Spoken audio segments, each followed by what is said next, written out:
And right now, I'm going to invite Michelle.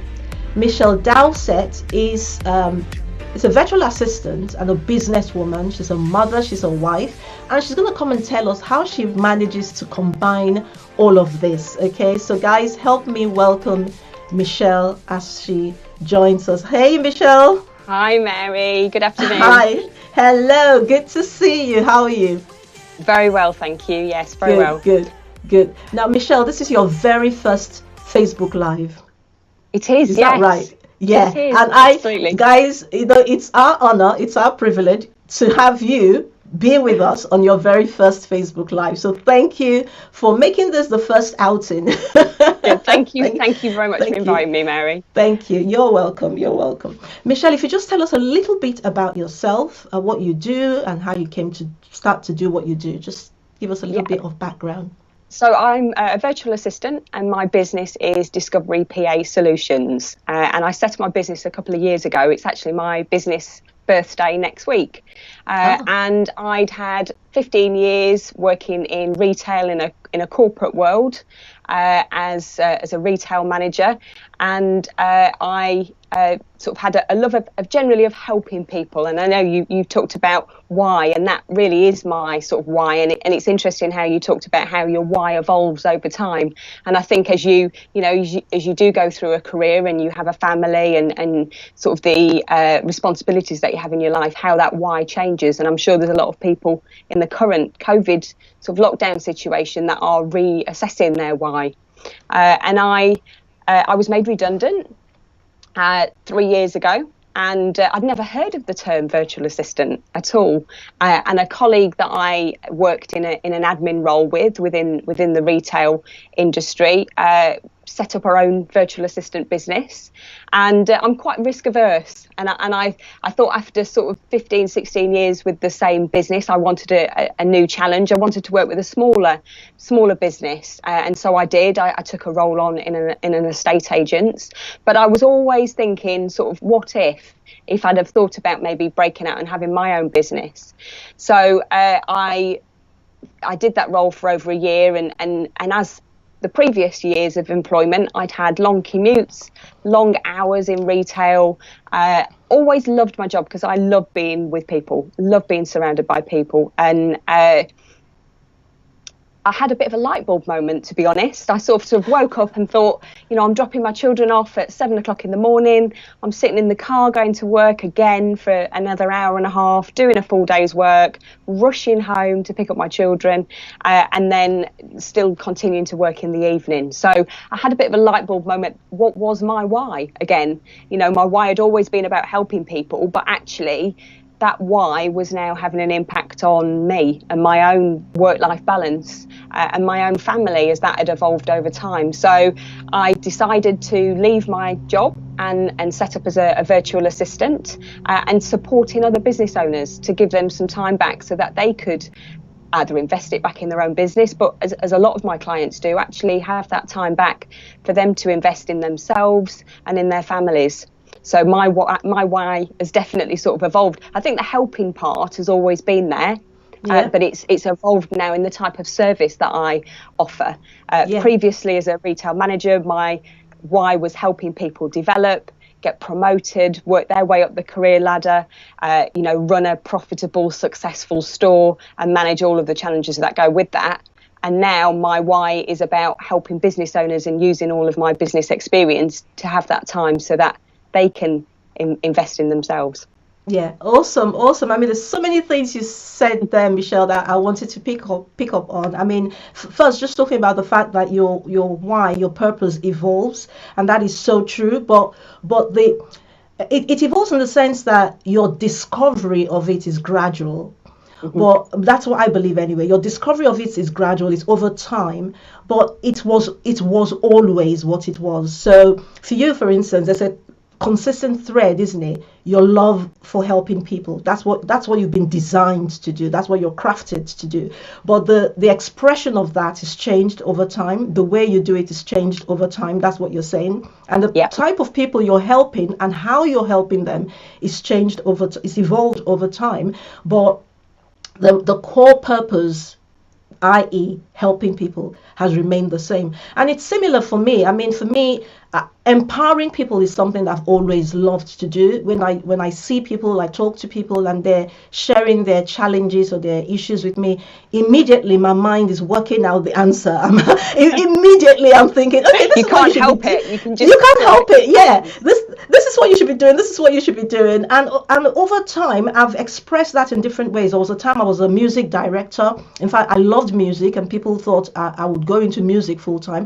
But now, casting my mind back over my life, I realized what I actually loved about that time was the actual challenge of bringing a song that the whole choir thought there's no way we'll ever be able to do this song, and me training them and coaching them until we actually deliver it. So for me, it's always been empowering people to achieve something.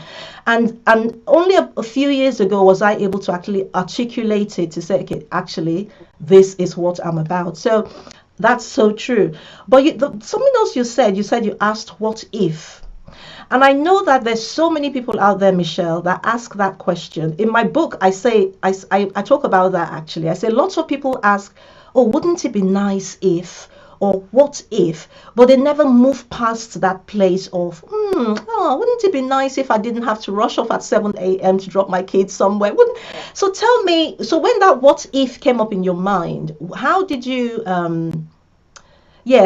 bring yourself to actually act on it and not just leave it as a wish or a dream or something that you think, oh, maybe someday?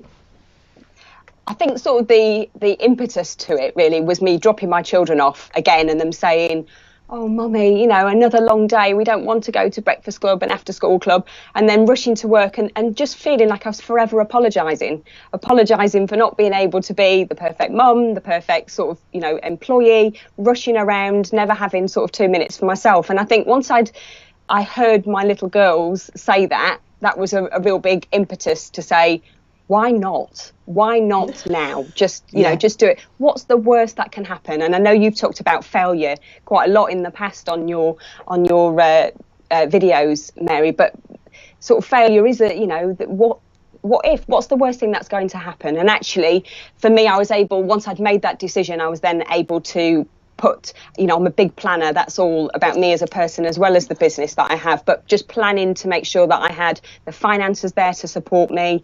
I joined a number of virtual assistant networking groups. I also started joining all of the business networking groups and realizing just how much support there was out there. And once I started to sort of build that foundation, there was no looking back at all. And literally within, a few months of launching, I was at sort of full capacity with clients. So, that was a real sort of quick journey then for me. Yeah. Oh, that's so good. Because you see, sometimes we're where we are and we're trying to look into the future and we can't see how we're going to get to where it is we want to get to. And because we can't see it, some people get discouraged and they're afraid to take that step, because it's like stepping out from light into darkness, from the known into the unknown. But the truth of the matter is, as you go, like I was just saying, resources will come to you as you go. Resources will come to you that you weren't even aware of previously, that you would never have come into if you didn't take that step. So build it and they will come. So you made the decision. That was the first thing you did. You took the step, and as you took that first step, you thought, okay, well, do this. And I'm sure as you started to attend the networking meetings, for instance, you started to meet people that will give you support, maybe give you another pointer. So from step to step to step, you started to build. And I know, for instance, that you got to the point where you're even almost like you're becoming an employer. Is that correct? You're actually having consultants I work with a number of virtual assistants actually, because it's impossible for one virtual assistant to have a skill in everything that every industry, every business might need. So I work with a number of associates who are either just starting on their VA journey or they're more established, and they are VAs in their own right with their own businesses, and they work and support me in my own business and support my clients. So I haven't taken any employees on yet. That's sort of something for the future, but working with them as associates so that I can give my clients the best service. Sure. Now, something else you mentioned, I want to go back and touch on. I talked about values. So I said there are two things that will inform your why, your purpose and your values. And you touched on that, even though you didn't, you weren't specifically mentioning values, but you talked about the fact that your children having to drop them off so early in the morning and them not being happy with that and you feeling guilty as a mom, that was one of the catalysts really that pushed you into deciding, okay, I'm going to do this for myself. So what that says to me is there's a strong family value there. Yes, and that's definitely how it evolves, as you were saying, sort of evolving over time. When I was left university, the values were more driven about being successful, having a great career, the financial support. And then when you have a family, all of it changes. And it was, to have that more one-to-one quality time with my children. Yeah. So guys, that's so important. I would encourage you, if you haven't already, to really just sit down and think about what is really important to me.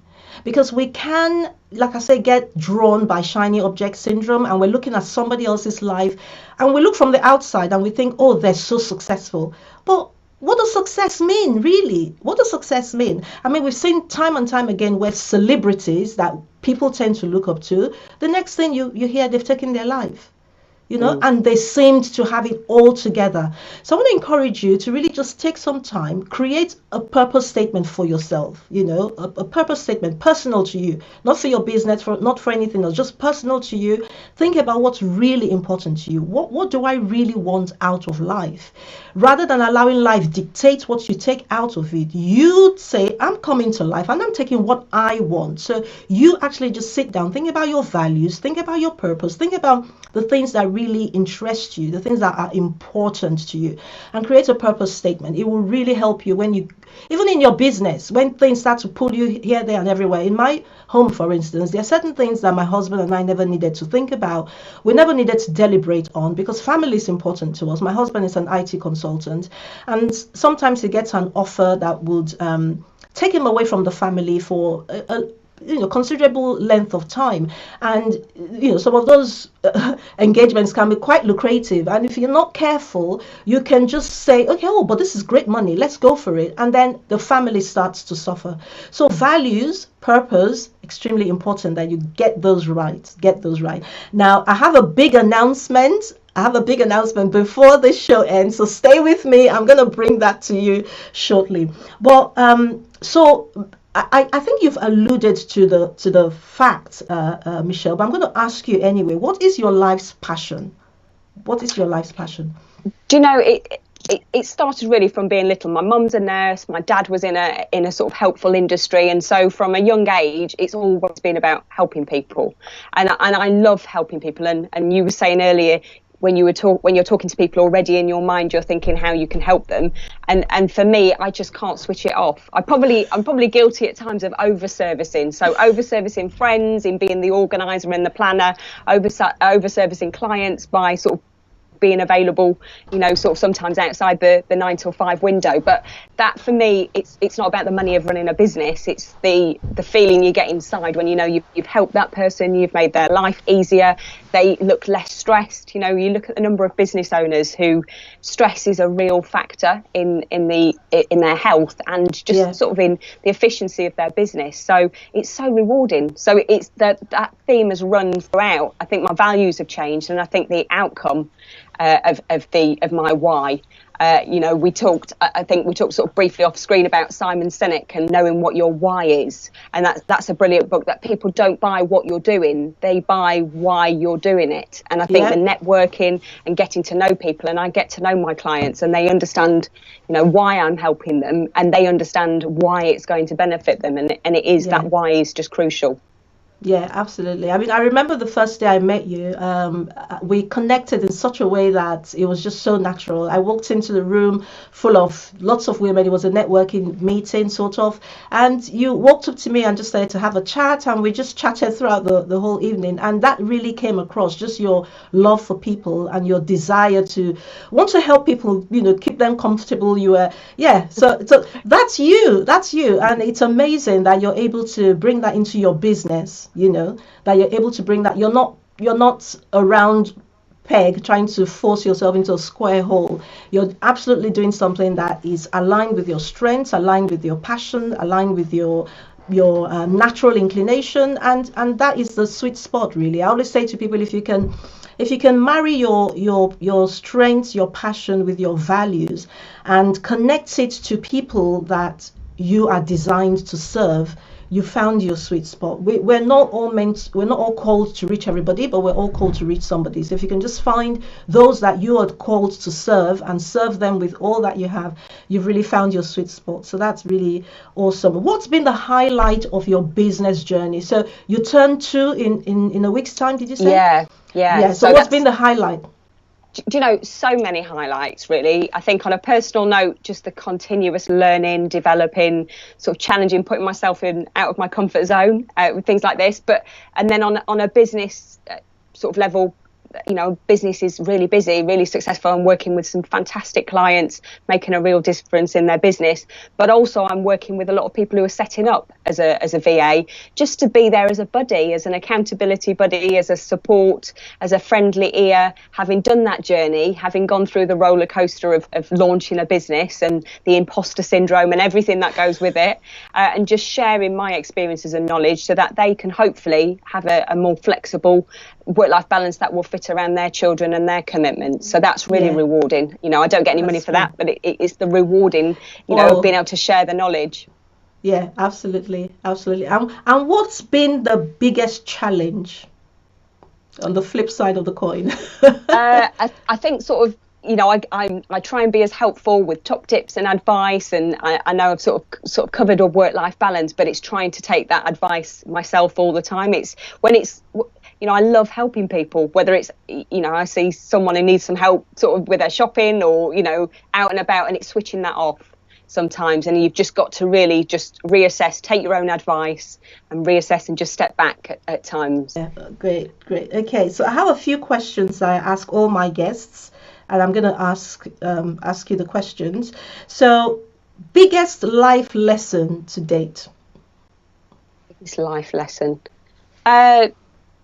I think starting my business, to be honest. My whole family, no one in my family had run a business before. So wow. I think, just take that leap, feel the fear and do it anyway, kind of sort of advice, really. And that there are going to be challenges, you'll get over them. But what's the worst that can happen? You've just got to go for it. And failing, actually, you need to fail to learn. You need to fail to sort of realise what you want and how you're going to get there and benefit from the challenge of it. Yeah, sometimes failure actually helps you know what you're not supposed to be doing.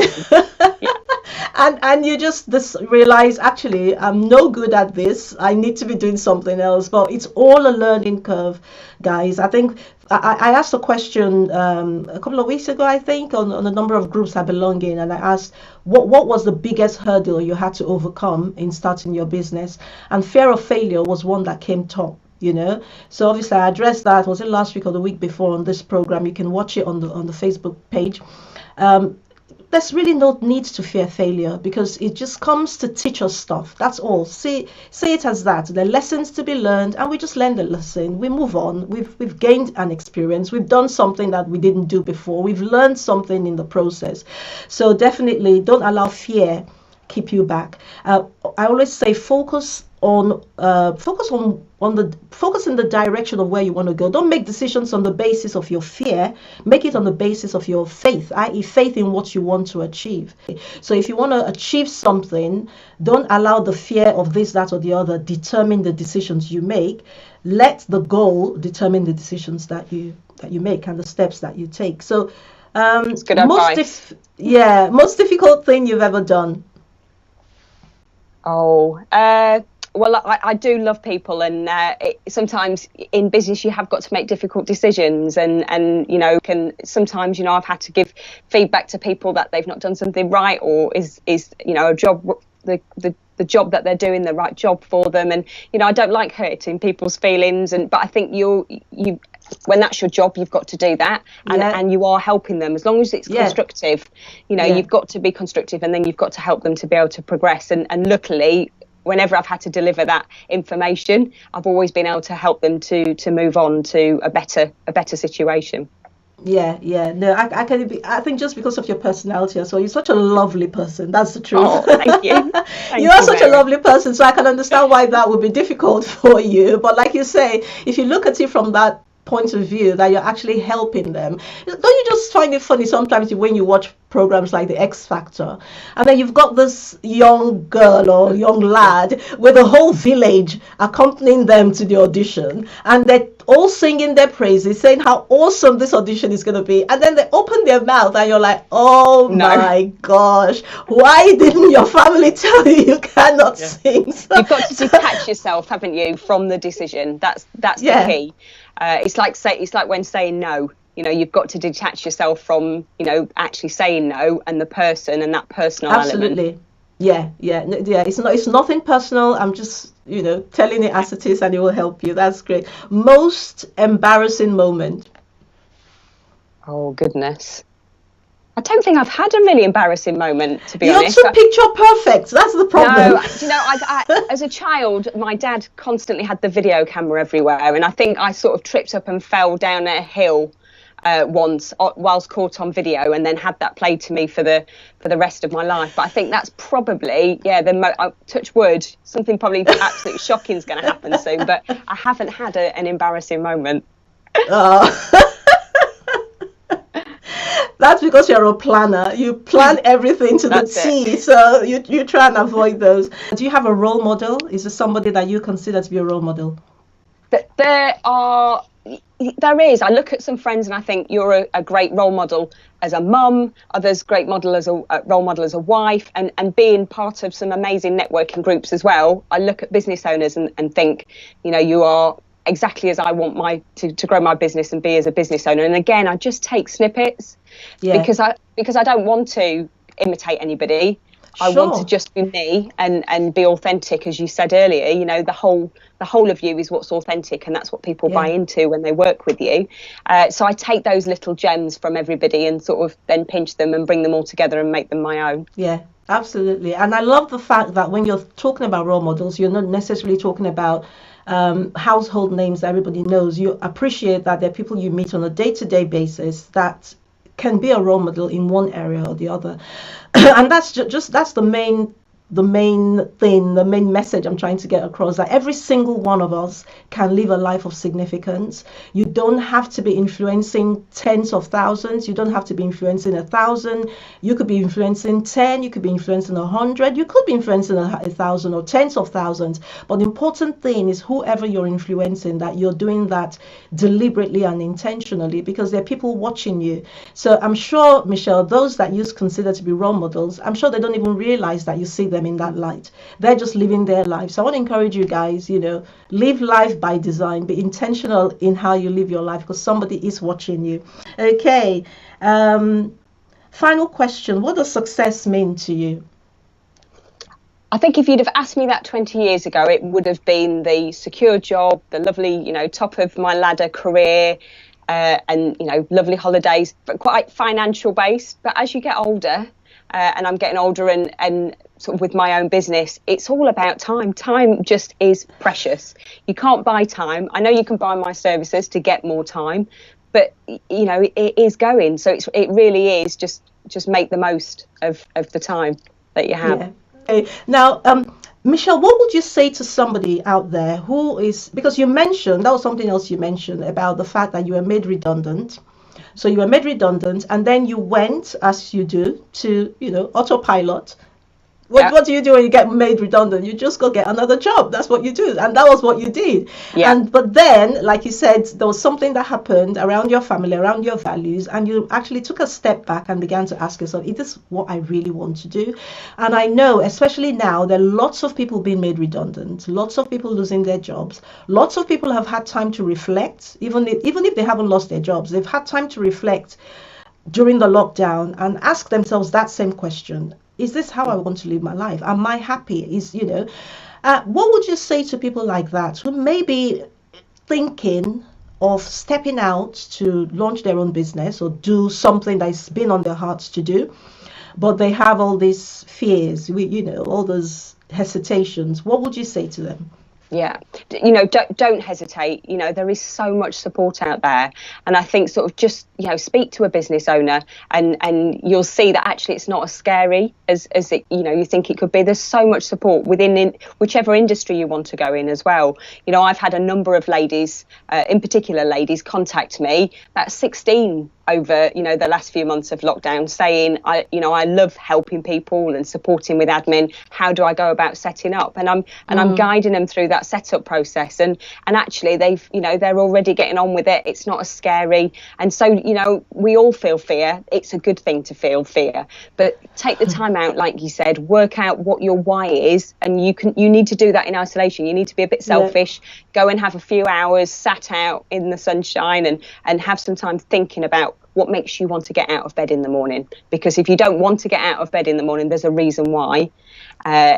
And it's the wrong why, isn't it? It's not the one that's giving you, the impetus and to do it. And then seek the support, because there's so much out there. I've met some amazing people, other business owners who are incredibly supportive. I know a lot of them, Mary, within the groups that we're in, and they empower you. It's not just about selling your business; it's supporting you as a person and supporting you as a business owner. Yeah, and don't definitely. look back. Don't look back. I would not look back. Don't look back at all. Yeah, no, don't look back. Step out and do it. I mean, obviously, business is not for everyone, and it might just be that it's not the right time. But we're speaking to you if you know deep down in your heart that you're not happy, you're grumbling, you're spending your time doing stuff that you're not really happy about, and it's just not working with your life and what you want out of life. And the only thing holding you back is that fear. That is not powerful enough to hold you back. Let the focus be on the goal, where you want to go. Let that be the focus, and let your decision be based on where you want to go, not on the basis of what you think you're letting go of. You might think you're letting go of security for insecurity, but the truth is you're actually letting go of insecurity for security. I mean, we all know that's one lie, isn't it, that we believe that if you're employed you have more security. But hey, that's not absolutely true, is it? There are lots of people right now that have lost that. So if that is the only thing holding you back, just really want to say to you, go for it. That brings me to my big announcement, right? So on the 3rd of August, I'm starting a 5-day challenge for you. If you are that person that wants to start your own business and you're wondering, how on earth do I even start? Where do I start from? What do I do? Have no clue, and you're beginning to feel overwhelmed with just the thought of it. You're a busy professional and you think you've had this idea burning in your heart, this why idea burning in your heart, and the only thing holding you back is, I have no idea where to start, I'm too busy, or where am I going to get the money? Or you just have all these questions that are clouding your mind and making you think, oh, I can't even step out, I can't do it. This challenge is for you. It's a 5-day challenge, so it's short and sweet, and it's going to be easy for you to follow, because I know that you're busy. But we want you to be busy doing something that is empowering your future, not busy doing something that you don't like doing. So this challenge is for you. I've asked my amazing husbands to help me drop the link in the comments, so that link should come in the comments soon. If it's not for you, please send it to anybody you know that might be thinking of starting their own business. The whole idea is to help you get the first things first. Okay, we want to help get you thinking up into your purpose. We want to get you thinking into your values. We want you to set the correct foundation, because it's one thing to start a business, it's another thing to build a scalable, successful business. And I really believe that if you start well, if you put first things first, and I've mentioned some of those first things today, your purpose, your values, you might think they're insignificant when it comes to business, but I really believe it isn't. The why is so important. That's what's going to keep you going when the going gets tough, and it does get tough in business. So we're going to talk about those things, but we're also going to talk about systems and strategies to building a profitable, sustainable business. So I'm here to serve you. Jump on the challenge, and it's going to be fantastic. Michelle, any last few words you want to say to our audience before we round up? I think you've sort of taken the words out of my mouth, really. If you're not happy and you've not got something as a motivation to get you out of bed, then your 5-day courses sounds like a fantastic opportunity. If you're that person who's thinking about having a change and taking a risk and doing something different with the rest of your life, then that's a great opportunity. But just do it. Yeah. Sometimes it's just the support, like you say, it's a support that people feel they don't have and they feel isolated. I don't even know where to go. So there is support out there, like Michelle said, so much support. And I just want to be here to hold your hand, guide you through those initial steps. And it's free, by the way. The 5-day challenge is free. And you're going to get lots of information, lots of resources to get you going, And those foundations, the information you'll give, Mary, is just invaluable because it's building the foundation of your business. No one wants to make those mistakes. You've got a lot of experience as a business owner as well, yourself, and to have those foundations in place help, the roller coaster journey of being a business owner much smoother. Yeah, Michelle, you've been amazing. Oh, thank you so much for having me. I've really enjoyed it. Thank you. You have been. Thank you so much. Thank you guys, everyone, for joining us. The link is there. Click it, register. I want to see you in the challenge. Thank you so much for joining us, guys. Please share the video. Please like the video. Oh, like my page. We're 830 something now. I want to get it to 1,000. So you can help me do that. So like the page. And we'll see you next week, same time, 2 p.m. BST on Future Fit. Thanks again, Michelle. Thank you so much for joining us. Thanks, Mary. Bye-bye, everyone. Bye, everyone. Thanks for watching.